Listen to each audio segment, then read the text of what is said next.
दर्शकों को हम देख रहे हैं मन की आवाज़ प्रतिज्ञा की ज़बरदस्त एपिसोड। प्रतिज्ञा कमरे में आती है और उसके पीछे कृष्णा आकर कहता है, अच्छा किया प्रतिज्ञा तुमने आरुषि के पैर नहीं छुए। पता नहीं उसके दिमाग में क्या चल रहा है, क्या देवरानी जेठानी कर रही हो। पहले तो कोई अच्छी ऐसी नहीं थी और शादी के बाद उसे क्या हो गया। तो प्रतिज्ञा कहती है उसे मुझसे गुस्सा है और मुझसे बदला लेने के लिए वो सब कर रही है कृष्णा।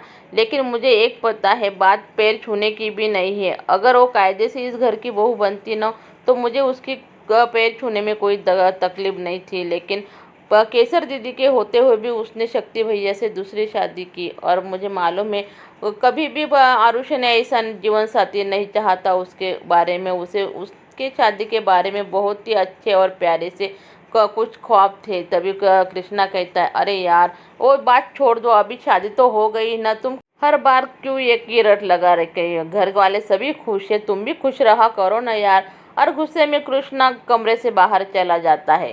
जैसे ही कृष्णा छत पर आता है तो पहले से ही शक्ति सिंह ऊपर बैठा होता है और कहने लगता है, अरे बाबा आज क्या हुआ रे, आज फिर से तुम्हारे लुगाई के साथ झगड़ा हुआ क्या। तभी कृष्णा कहता, अरे छोड़ो ना यार, काय को दिमाग खाली कर रहे हो तुम। तभी शक्ति कहता है, अरे नहीं रे भाई, ये पढ़ी लिखी बीबियाँ ऐसी ही होती क्या।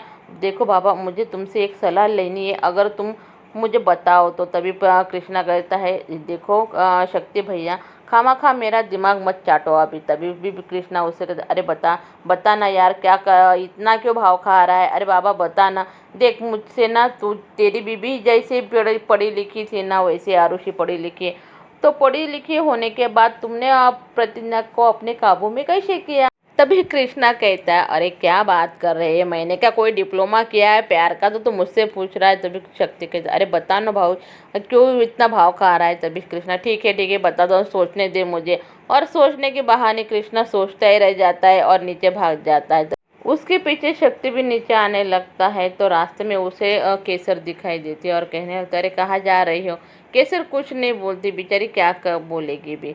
और तभी देखता है कि उसके हाथ में तकिया, हाँ ठीक है जाओ। और वो किचन में जाकर आरुषि के लिए रसमलाई लेने के लिए जाता है और रसमलाई लेकर वो अपने कमरे में जाता है। तभी शक्ति को देखकर तो आरुषि का चेहरा उतर ही जाता है, लेकिन वो बहुत टेंशन में आ जाती है कि अब क्या करे, कैसे इसे कटाए। अरे भाई तुमने शादी की है तो कटाने की बात ही नहीं है, अब तो प्यार की बातें करने पड़ेगी ना। तूने तो प्रतिज्ञा से बदला लेने के लिए ही शक्ति से शादी की है ना।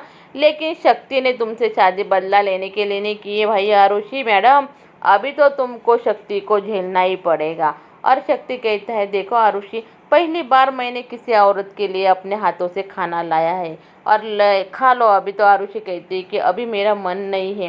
तभी शक्ति कहता, देखो मुझे मालूम है आरुषि तुम्हें मीठा बहुत पसंद है, तो लो न खा लो, इतने प्यार से दे रहा हूँ। तो आरुषि तो ले लेती है दर्शकों और खाने भी लग जाती है। लेकिन उसको तो बहुत टेंशन आई है क्योंकि अभी शक्ति ने दरवाजे की कुंडी लगा ली है और उसके वो सामने देखकर वो बहुत मुस्कुरा के बात करता है कि नहीं कोई बात नहीं, तुम आराम से खाओ। और वो शीशे के सामने जाकर वो जो सेंट वगैरह होता है ना अपने हाथों में मार देता है और रूम फ्रेशनर पूरे रूम में मार देता है। और तभी जैसे ही वो आरुषि के पास आता है और आरुषि के तो दिल में बहुत ज़ोर से धक धक होने लगती है। लेकिन बाहर जैसे आवाज़ आती है तो शक्ति बाहर आकर देखता है कि क्या गिरा। तो वो देखता है तो पियासिया कुछ कांच के सामान टूटा हुआ था वो भरने लगती है। तभी शक्ति कहता है, अरे क्या तुम्हें भी यही वक्त मिला क्या।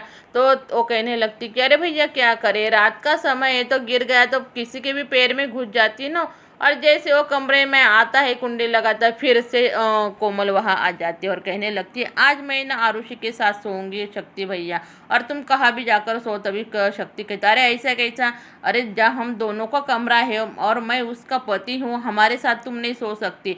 तभी कोमल कहती, देखो मुझे कुछ मालूम नहीं, मुझे आज आरुषि के साथ ही सोना है। तभी वो कहता है, देख मैं बाबूजी से कह दूंगा तुम्हारा नाम। वो कैसा है, कहती है, तुम बाबूजी से कहो या किसी से भी कहो, लेकिन मैं तो जाने वाली नहीं। और बाहर आकर वो सज्जन सिंह से आवाज़ लगाकर कहता है। तभी सज्जन सिंह, अरे क्या मरा जाहर आ रहा है रे दूबा लुगाई के लिए, अरे एक दो दिन की तो बात है, चली जाएगी, वो बेचारी सोने देना, उसकी भाभी के साथ उसे सोना है। तो बेचारा शक्ति क्या करे, कमरे में आकर जो बिछाना रहता है वो लेकर जाता है। और आरुषि भी कहती है, सोने दो ना कोमल को, यहाँ उसका जी चाह कर रहा है तो। अरे भाई आज की रात तो निकल ही गई ना, यही तो चाहिए था आरुषु को। और कमरे से बाहर जाकर जैसे वो छत पर आता है तो उसे केसर सोई दिखाई देती है, लेकिन क्या करे, अरे वासना के भुकेले हो ना तुम। उसको क्या है, आरुषि रहे या केसर रहे, उसका तो काम हो जाएगा ना दर्शकों। तो उसने केसर का मुंह बंद कर लिया और जबरदस्ती करने लगा है दर्शकों। और इधर कृष्णा और सभी हॉल में बैठे हैं, ठकुरानी आकर कहने लगती है कितना अच्छा लगता है ना, सभी ऐसे बैठे हुए और बातें कर रहे हैं, हंस रहे हैं, खिलखिलाते चेहरे। मैंने पहले से ही सोचा था कि हमारा भी परिवार ऐसा ही हो, लेकिन क्या करें, यहाँ बाबा की मैडम को तो अच्छा नहीं लगता है ऐसे सभी बैठे हुए हैं। पता नहीं सवेरे से कोई दिखाई नहीं दी, कहाँ गई रे भाई तुम्हारी मैडम। तभी केसर सामने आ जाती है और ठाकुर सज्जन सिंह ठकुरानी से इशारों में बताते हैं कि पूछो उसे क्या हुआ है। तभी ठकुरानी केसर से कहती कि अरे तुम्हें क्या हुआ है, क्यों तुम्हारा चेहरा उतरा पड़ा है, तुम्हारी मैडम कहाँ गई है। तो तभी वो केसर कहती है अम्मा मेरी तबीयत ठीक नहीं है। शक्ति को ऐसा लगता है जो रात के बारे में कुछ हुआ है वो बताएगी सबके सामने, लेकिन केसर कुछ बताती नहीं दर्शकों। और ठकुरानी कहती अरे गोली खा लो और अपना काम करो। और तभी कृष्णा अपने अम्मा से कहता है कि वो अपने पापा के घर गई है। तो ये देख कर तो आरुषि का चेहरा तो उतर ही जाता है। और तभी प्रतिज्ञा अपने पापा से मिलने के लिए आई। तभी प्रोफेसर जी कहते हैं कि मेरी परवरिश में कुछ कमी थी प्रतिज्ञा, इसीलिए आरुषि ने इतना बड़ा कदम उठाया। तभी प्रतिज्ञा कहती है नहीं पापा, आपकी परवरिश में कोई कमी नहीं थी। अगर आपकी परवरिश में कुछ कमी होती तो आज मैं यहाँ आपके सामने नहीं खड़े रहती। मुझे मालूम है आपने जो शिक्षा हमें दी ना, उस शिक्षा का पालन तो हम करेंगे पापा। और नैना जी प्रतिज्ञा से कहती है कि अरे प्रतिज्ञा उस घर में तुम अकेली ही बेटी। तभी प्रतिज्ञा कहती है जब तक कृष्णा मेरे साथ है मुझे कुछ नहीं होगा उस घर में। और इधर आरुषि ने तो सबके लिए बहुत सारा ढेर सारा खाना बनाया है और इतना स्वादिष्ट खाना बनाया है कि सभी उसके खाने की बहुत तारीफ करते हैं। और ये देखकर अम्मा जी कहने लगते अरे भाई वो एक मैडम है, 10 बजे के उस बाद तो उनका दिन निकलता है। और अगर उसे बताते ना खाना बनाने के लिए तो तभी कहती इतने सारे लोगों को मैं खाना नहीं बनाऊंगी, अगर मुझे किसी ने कुछ काम बताया तो एक कायदे के खिलाफ है। और तभी ठाकुर सिंह कहते आरुषि बेटा तुमने बहुत ही अच्छा और स्वादिष्ट खाना बनाया है, हमें तो बहुत पसंद है। लेकिन जैसे ही कृष्णा के बारे में ठाकुर सज्जन सिंह कहने लगते तुम्हारी लुगाई कहाँ गई भाई, उसको भी बताना कि कुछ सीखो अपनी छोटी बहन से। तभी कृष्णा कहने लगता है देखो बाबूजी, हर बार प्रतिज्ञा को बीच में लाने की जरूरत नहीं है। तभी ठाकुरानी कहने लगती है हाँ तभी तो मैंने बोला कि अभी तू कैसे नहीं बोलेगा। और कृष्णा गुस्से से जो उठ के चलने लगता है। और इधर शक्ति इशारों में आरुषि को कहने लगता है कि खाना बहुत ही स्वादिष्ट बना है, एक नंबर, ऐसा कहने लगता है इशारों में। और कृष्णा तो वहाँ से जाकर अपने कमरे में बैठ जाता है। और तभी प्रतिज्ञा आती है और कहने लगती है कृष्णा अच्छा हुआ कि मैं घर पे जाकर आई और पापा से मिलकर आई, पता नहीं पापा बहुत टेंशन में थे। लेकिन कृष्णा कुछ बोल नहीं पाता। तभी वो कहने लगती है तुमने खाना तो खा लिया ना कृष्णा, मैं खा के आई हूँ। और कृष्णा कहता है ठीक है तुम्हें जो अच्छा लगा ना तुम करो। और वो गुस्से में बाहर चला जाता है क्योंकि वो प्रतिज्ञा से अभी नाराज है दर्शकों। और जैसे किचन में प्रतिज्ञा केसर के सामने आती है और कहने लगती है अरे दीदी तुमको क्या हुआ है। तभी केसर कहने लगती है नहीं कुछ थोड़ी सी तकलीफ है, मुझे बुखार था। तो वो कहने लगते कि चलो मैं तुम्हें दवा देती, लेकिन केसर कहने लगते नहीं मैंने दवाई ले ली।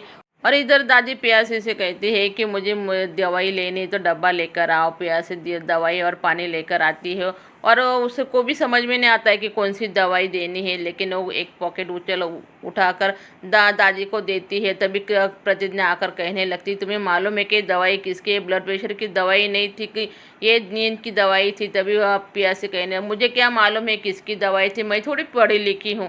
लेकिन वो प्रतिज्ञा उस दवाई को बाजू में रखे दूसरी दवाई दादी को देती है और अपने कमरे में लेकर जाने लगती है। और ये देख कर तो आरुषि सोच में पड़ जाती है कि नींद की दवाई कौन सी होगी। तो आकर वो नींद की दवाई दादी के डब्बे से निकाल लेती है। दर्शकों को ये तो दवाई किस लिए निकाली है तो हमें मालूम है, क्योंकि अभी वो दूध का गिलास है उसमें वो दवाई लेकर शक्ति सिंह को लेकर जा रही है, क्योंकि उसे मालूम है इस दवाई से नींद आ जाएगी शक्ति को और आज का दिन भी निकल जाएगा।